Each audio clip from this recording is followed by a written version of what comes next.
Et nous recevons ce matin Frédéric Doc, le président du MEDEF en Polynésie. Bonjour. Bonjour Ibrahim. Et merci d'avoir accepté notre invitation. Alors, quelle est la situation des entreprises au Fénois au moment d'aborder l'année 2021 et alors que la crise du Covid n'est pas totalement terminée? C'est le moins que l'on puisse dire. C'est le moins qu'on puisse dire, oui. Donc l'année 2020, elle se termine, on va dire, de différentes manières. Il y a clairement le secteur lié au tourisme qui termine dans une situation catastrophique, puisqu'on est sur des pertes et des baisses de chiffre d'affaires énormes.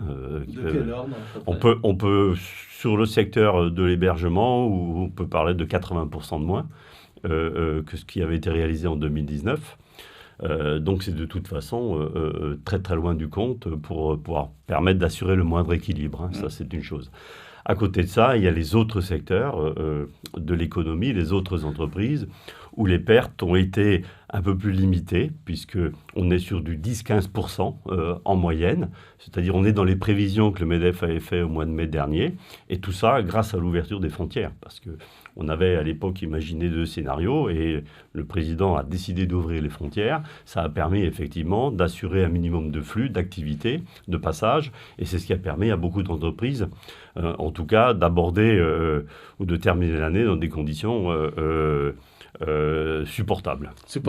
Alors, sans perdre de vue que l'État a renforcé son soutien au plan de sauvegarde économique, donc décidé par le gouvernement, ça a beaucoup contribué également à maintenir notamment des emplois.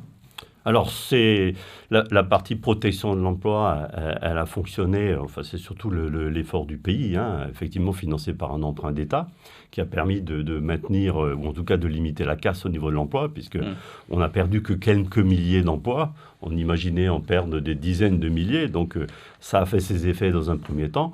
Mais aujourd'hui, de manière plus durable, parce qu'on craint que le plus difficile est à venir, il va falloir effectivement réévaluer les dispositifs. Mais pourquoi est-ce qu'on craint que le plus dur soit à venir?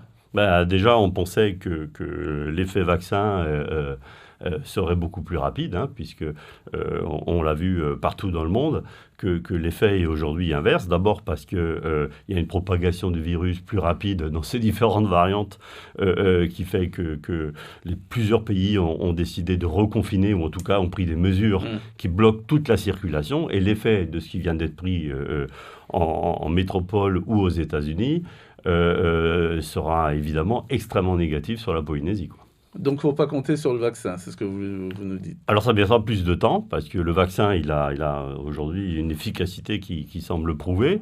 Il faut compter sur le vaccin, absolument. Je suis d'ailleurs très surpris de voir à quel point certaines personnes sont réticentes à se faire vacciner, sachant qu'il ne faut pas oublier qu'on a fermé une partie de l'activité et voire de nombreuses entreprises parce qu'on n'avait pas de remède. Et aujourd'hui qu'on a un remède, les gens, ils hésitent à l'utiliser. En tout cas, c'est la seule solution, c'est effectivement que les gens décident de se vacciner et puis qu'on revienne le plus rapidement possible à un fonctionnement quasi normal, quoi.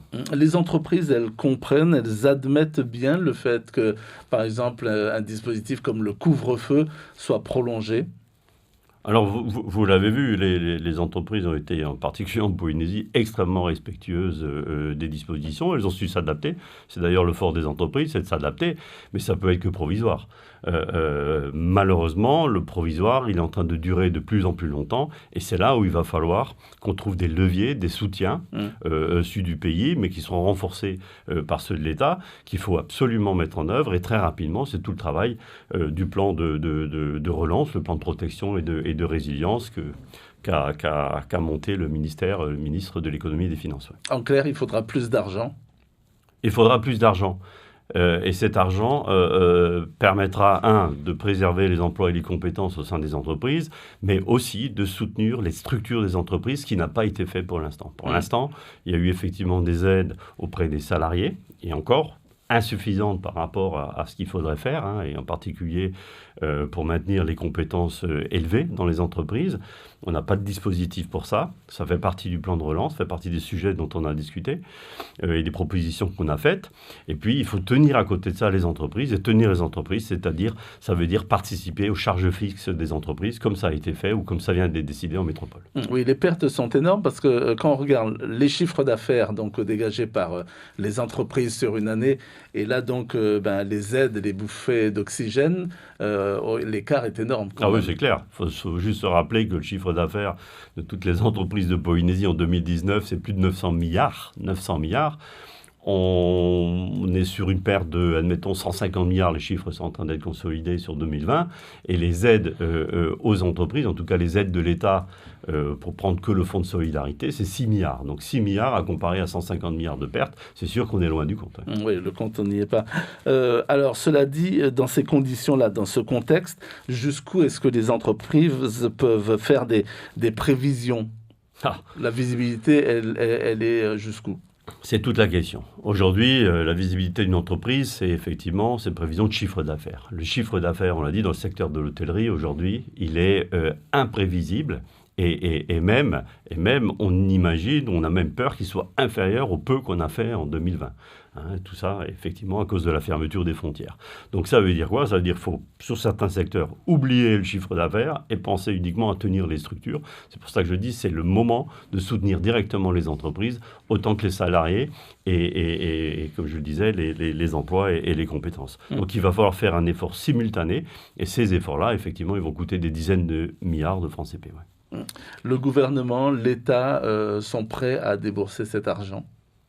Alors, il y a encore, le gouvernement finalise ces jours-ci son plan et va en discuter avec l'État. Notre impression, c'est que les discussions avancent bien, qu'il y a une véritable volonté conjointe de faire profiter à la Polynésie des dispositifs nationaux. Donc, on est très, très optimiste et de toute façon, on n'a pas le choix parce qu'on ne pourra pas faire sans. Dans quel secteur est-ce que l'on observe le plus de dégâts auprès des entreprises ? Je pense évidemment à l'aérien. Je pense à l'aérien, mais c'est vrai que en fait, on va rapidement se rendre compte que c'est les entreprises les plus importantes, les plus grosses qui sont liées au secteur du tourisme qui vont souffrir le plus. Les aides ont été relativement ciblées sur les petites structures. En tout cas pour ceux qui ont réussi à les mettre en œuvre ou y accéder, grâce d'ailleurs au travail de la Chambre de commerce qui a été important sur le sujet en termes d'explication et d'accompagnement. Mais ceux qui sont aujourd'hui les plus vulnérables et qu'on observe de plus près, ce sont les grosses structures de l'hôtellerie, de l'aérien. C'est là où les équilibres économiques sont les plus fragiles. Et le pire qui puisserait nous arriver, c'est que ces entreprises-là, parce qu'elles n'ont pas de visibilité, décident tout simplement de fermer, ou en tout cas provisoirement ou définitivement. Mais là, ça aurait un impact sur l'emploi qui serait dramatique. Et là, on ne serait plus sur des milliers d'emplois, on serait sur des dizaines de milliers d'emplois. Alors, par opposition, est-ce qu'il y a un secteur qui tire son épingle du jeu dans cette affaire ? Alors, bizarrement, non, parce que, en tout cas, les chiffres qu'on disposait en fin d'année, ils seront encore une fois affinés. Beaucoup pensaient que la grande distribution s'en est mieux sortie que jamais. Ce n'est pas le cas. Ils sont légèrement en retrait par rapport à ce qu'ils avaient fait l'année précédente. Donc, à ce jour, en tout cas, des éléments dont on dispose, on ne peut pas dire qu'il y a quelqu'un qui s'en est mieux sorti que d'autres. Alors, les soldes qui débutent demain, plus le salon du tourisme, début février, même virtuel, ce sont des événements qui peuvent contribuer à relancer un peu le secteur ou c'est à peine perceptible ? C'est nécessaire. C'est nécessaire parce que ça permet aux entreprises de se déstocker d'un côté et de l'autre d'assurer effectivement pour les petites pensions de famille, même pour les hôtels, un minimum d'activité. Mais dans tous les cas, cette activité, elle est bien en dessous du seuil d'équilibre. Et donc, de toute façon, ça ne suffira pas. Alors, il faudra tirer des enseignements de cette crise qui aura donc surpris tout le monde. Vous, quel est le premier ou principal enseignement que vous tirez de tout cela, même si, encore une fois, cette crise, on est d'accord, n'est pas terminée ? Alors, le premier, c'est d'abord de saluer la capacité des entreprises à s'adapter à la situation, que ce soit pour des raisons d'hygiène et de sécurité, en particulier par rapport à la gestion du Covid, hein, que ce soit dans les magasins, que ce soit sur les chantiers. Il faut avouer que les entreprises se sont organisées extrêmement rapidement par rapport à ça. Donc ça, il faut déjà en être conscient. Ça veut dire que l'entreprise, c'est quand même sa force, c'est l'adaptabilité à la situation. Ça, c'est la première chose. À côté de ça, d'une manière plus macro, on voit bien qu'il y a des secteurs qui mériteraient d'être beaucoup plus résilients. Et c'est justement un des volets du plan de relance du ministre de l'économie et des finances, c'est effectivement de travailler sur les secteurs pour lesquels on pourrait être un peu moins dépendant de l'extérieur. On pense évidemment à l'agroalimentaire, c'est-à-dire toute la filière agricole et pas que agricole, c'est-à-dire tout ce qui relève de l'exploitation des produits de Polynésie. Et puis bien sûr aussi le secteur de l'énergie. Le secteur de l'énergie où il faut rappeler qu'on est dépendant des hydrocarbures en Polynésie à presque 94%, ce qui est énorme. C'est-à-dire l'agroalimentaire, l'énergie, qu'on va acheter à l'extérieur aujourd'hui en majeure partie, mais aussi le numérique, puisque c'est ce qui nous permet de nous maintenir en relation avec l'extérieur, reste encore à développer. Donc ce sont vraiment 3 secteurs pour lesquels il va falloir qu'on mette le paquet, quoi. Pour finir, Frédéric Dock, vous êtes optimiste, inquiet ?